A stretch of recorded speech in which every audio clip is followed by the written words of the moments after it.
안녕하십니까, 질부쌤입니다. 오늘은 배당의 실제, 좀 어렵다고 느끼시는 분들도 되게 많아가지고 배당의 실제에 대해서 한번 분석을 해볼까요, 우리? 일단 기초 개념부터 정립할게요. 배당 자격은 어떻게 가지죠? 이거는 확정일자가 있어야 돼요. 근데 이 확정일자가 반드시 있어야 되고, 확정일자가 있는 날짜의 순서대로 이제 배당을 받는 겁니다.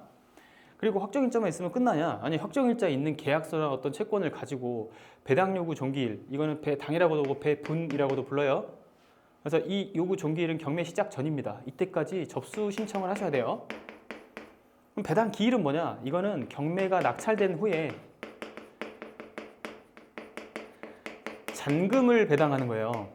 알겠죠? 그러니까 얘하고 얘가 날짜가 다른 거 아시겠죠? 글자는 비슷하게 생겼는데 두 개가 완전히 다른데, 어떤 사이트에서는 배당 요구 종기일을 배당 기일이라고 부르는 경우도 있으니까 이 양 언어의 혼용을 조심하세요.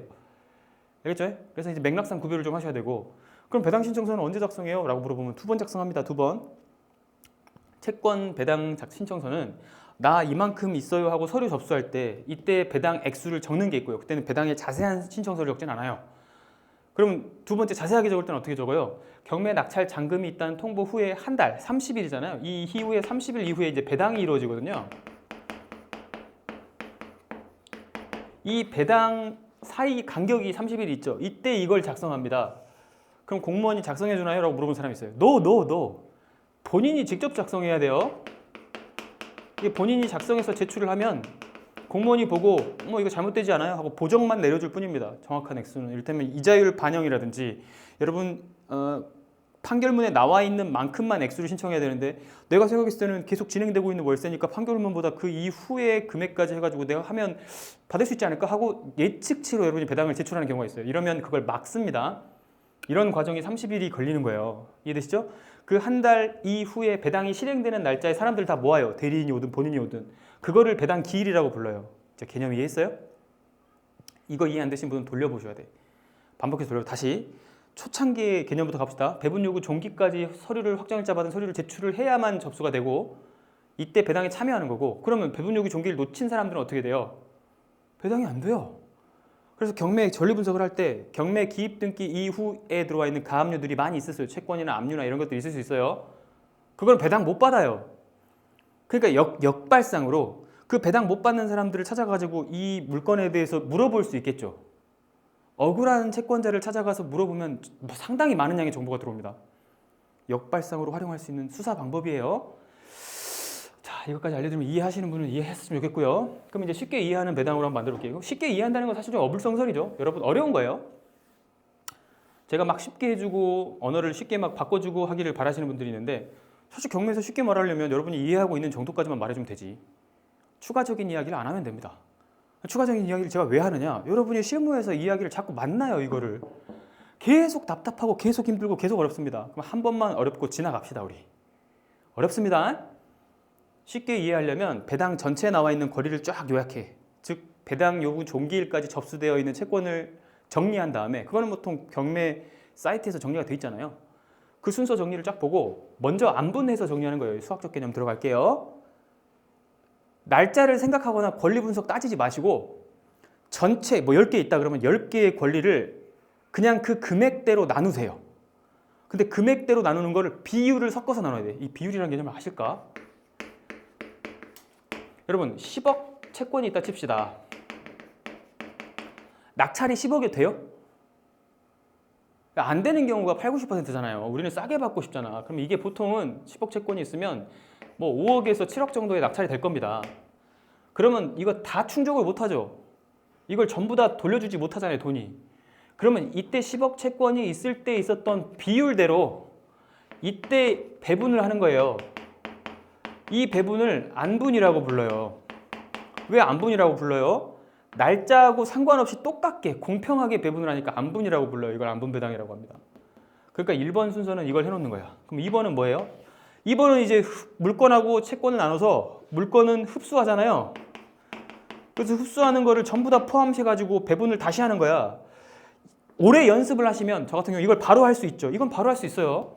근데 처음 하시는 분들은 안분부터 해보라는 거예요. 그러니까 이렇게 더하기 빼기를 배우고 곱하기 나누기로 가잖아요. 그러니까 곱하기 나누기 바로 가시지 마시고 야, 비율대로 배분하는 거 계산 상당히 어렵습니다, 여러분. 여기 10억이라 쳐봐요. 2억이면 얼마예요? 저는 20%가 바로 나와요. 그죠?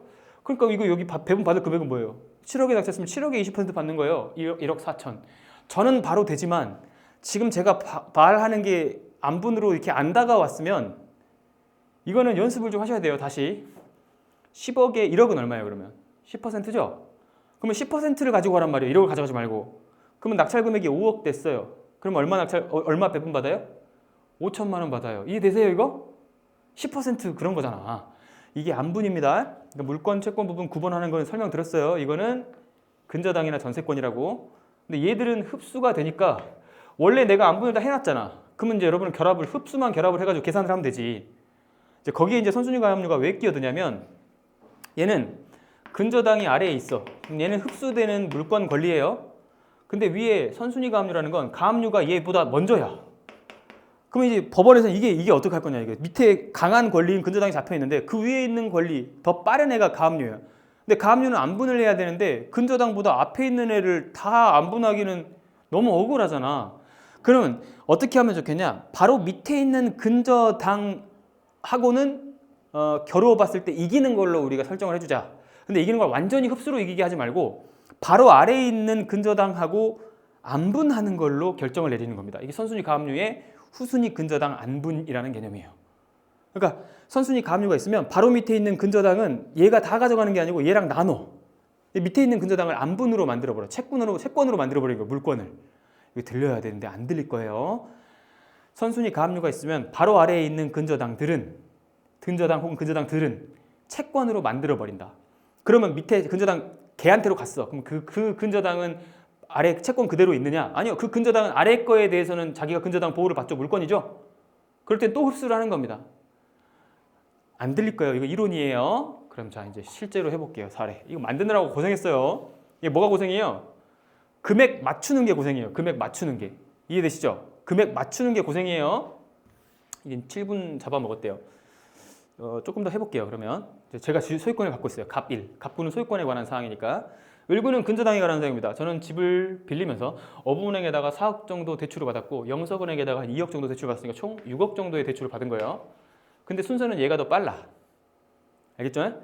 그리고 가압류를 또 친구한테 돈도 빌려왔어. 행부라는 친구한테 2억 정도 빌려오고 그 다음에 또 살다 보니까 너무 돈이 필요해가지고 이제는 일금융권에 대출이 안 돼서 후순위 대출을 박지캐피탈에 내서 2억 받고 이렇게까지 채권이 설정됐어요. 그리고 경매를 이것들이 내가 망하기를 기다렸다는 느낌으로 이미 경매 가지고 있던 근저당으로 박지캐피탈 바로 경매 쳐버리고요. 행부라고 하는 친구도 나랑 이제 관계가 파탄 나면서 강제 경매를 쳐버린 거예요. 이 느낌 아시겠어요? 그러면 이 두 개의 경매가 같이 올라왔을 때 법원은 어떻게 판단해요? 이런 거를 중복 사건 이렇게 지정하고 병합 해가지고 이 두 개의 경매 신청 사건 중에 한 개를 통합시켜서 여러분한테 보여줘요. 이 화면에다가. 예, 그게 중복 병합 이런 개념이에요. 아시겠죠? 일부러 이렇게 넣어놨지롱. 여기까지 가르쳐드렸습니다. 그러면 본격적인 배당은 시간이 좀 걸리니까 끊고 다음 시간에 한번 알아볼 수 있도록 하겠습니다.